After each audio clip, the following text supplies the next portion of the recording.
c'est Asio, Asio. Et ici, vous êtes dans un espace où le temps ralentit, où chaque son, chaque murmure est une invitation à la détente. Détente, détente, détente, détente. Dans un monde où tout va vite, où les vidéos courtes s'enchaînent sans répit, j'ai envie de vous offrir autre chose. Un moment pour vous, pour relâcher la pression, respirer et savourer chaque sensation. Ce soir, je vais vous accompagner doucement vers le sommeil avec une histoire originale, spécialement écrite pour vous. Une parenthèse hors du temps, où chaque mot vous bercera lentement, jusqu'à ce que vos paupières deviennent lourdes. Alors, installez-vous confortablement, laissez-vous porter et surtout, prenez le temps. Ici, on ne court pas, on se détend, détend, détend, détend, détend, détend. On est parti. Le secret de l'horloge oubliée. Dans le petit village de Saint-Armand, au pied des collines brumeuses, se dressait une horloge centenaire figée dans le temps.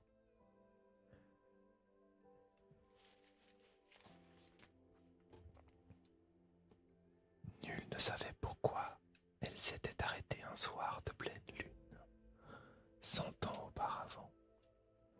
Les anciens disaient que son immobilité cachait un secret. Mais en vérité, peu osaient s'en approcher après la tombée de la nuit. Léa Morel, notre protagoniste, et une jeune historienne passionnée par les mystères du passé, arriva au village un matin d'automne.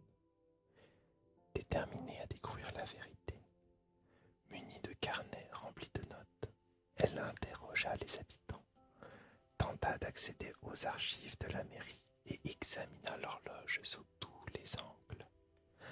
Mais dès son arrivée, elle se heurta à l'hostilité tacite des villageois.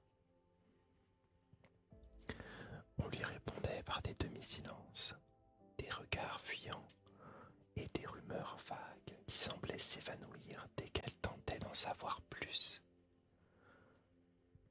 Lorsqu'elle se présenta à la mairie pour consulter les archives, elle trouva porte close. Une secrétaire à l'air sévère lui expliqua froidement que ces documents étaient classés et que seuls les citoyens du village pouvaient y accéder. Léa insista, évoquant l'importance de son travail de recherche historique, mais elle se heurta à un refus catégorique. Déterminée, elle tenta de trouver un autre moyen. Un soir, elle surprit une conversation entre deux anciens du village qui murmuraient à voix basse dans un café. Elle comprit qu'un homme, du nom d'Auguste Lambert, en savait plus qu'il ne le laissait entendre. C'est ainsi qu'elle décida de le suivre discrètement, espérant enfin trouver une piste tangible. Il s'avère que la maison d'Auguste était une bicoque perchée au sommet d'une colline. Lorsqu'elle frappa à la porte, l'homme ouvrit avec un regard méfiant, mais il finit par l'inviter à entrer. Autour de lui, des horloges de toutes sortes remplissaient la pièce. Leurs tic-tac incessants créaient une mélodie hypnotique. Auguste, après un long silence, lui confia ce que personne ne voulait entendre. L'horloge du village ne s'est pas arrêtée toute seule. Elle retient quelque chose qui ne doit jamais être libéré. Léa, alors décidée à comprendre, insista pour en savoir plus. Auguste lui expliqua alors que 100 ans plus tôt, une expérience avait mal tourné. Un savant du nom de Victor Delcourt, obsédé par le temps, avait cherché à le maîtriser.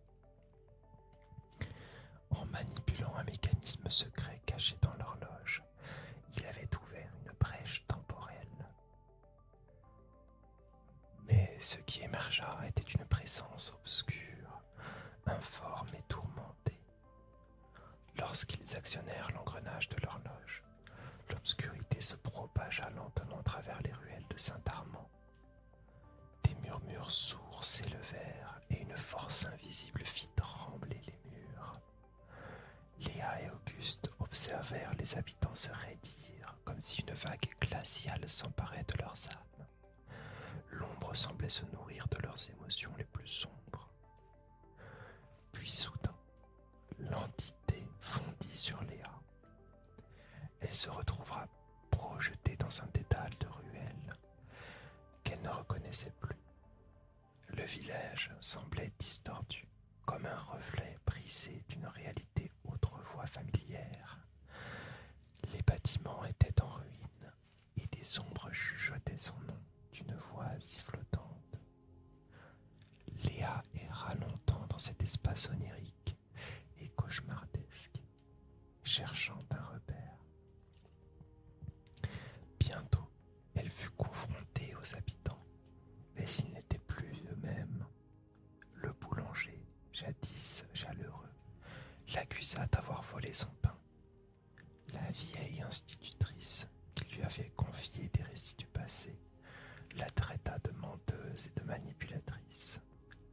Chaque village lui projetait ses rancœurs et ses peines, la submergeant de reproches dont elle ne comprenait pas l'origine. Peu à peu, elle comprit que ce monde était façonné par la haine et le ressentiment. Plus elle tentait de se défendre, plus l'ombre grandissait, se nourrissant de sa propre peur et de son incompréhension. Léa comprit alors qu'elle devait cesser de lutter et écouter. Elle s'arrêta et laissa chaque habitant exprimer sa douleur. À mesure qu'elle reconnaissait leur souffrance, les ombres se dissipèrent lentement. Elle aperçut alors une silhouette familière. Victor Delcourt lui-même, figé dans le temps, rongé par le remords. Il lui révéla que c'était lui qui, par ses propres obsessions et rancœurs, avait donné naissance à cette force obscure. Il s'était enfermé dans cet enfer qu'il avait créé lui-même. Léa réalisa alors que ce n'était pas seulement le passé qui pesait sur Saint-Armand, mais bien les émotions inavouées de tous ses habitants. Elle devait leur faire comprendre qu'ils nourrissaient eux-mêmes cette horreur. Revenant à elle dans le monde réel, Léa se précipita sur la place centrale et s'adressa aux villageois. Ce n'est pas un monstre extérieur, c'est nous. Nos rancunes, nos colères non exprimées, nos haines silencieuses l'ont créé. Si nous voulons nous en débarrasser, nous devons nous pardonner, nous parler, nous comprendre. Il y eut un silence pesant d'incompréhension. Puis, une vieille femme en larmes s'approcha de son voisin, qu'elle avait ignoré pendant 30 ans, et murmura des excuses. Un homme, jadis en querelle avec son frère, lui prit la main. Peu à peu, le village tout entier s'ouvrit à cet acte de réconciliation. Et alors que les mots de pardon s'échangeaient, l'ombre recula, ses contours s'effaçant dans la lumière naissante du matin. Finalement, lorsque la dernière rancœur s'évanouit, L'horloge se remit en marche, son carillon brisant le silence de l'aube. Léa et Auguste se regardèrent soulagés. Le village avait vaincu son propre passé, non pas par la force, mais par l'acceptation et la paix. Ainsi, Saint-Armand comprit que les véritables monstres naissaient souvent de nos propres cœurs et qu'il faut du courage pour les affronter. Le temps reprenait son cours et un nouveau jour se levait sur un village transformé.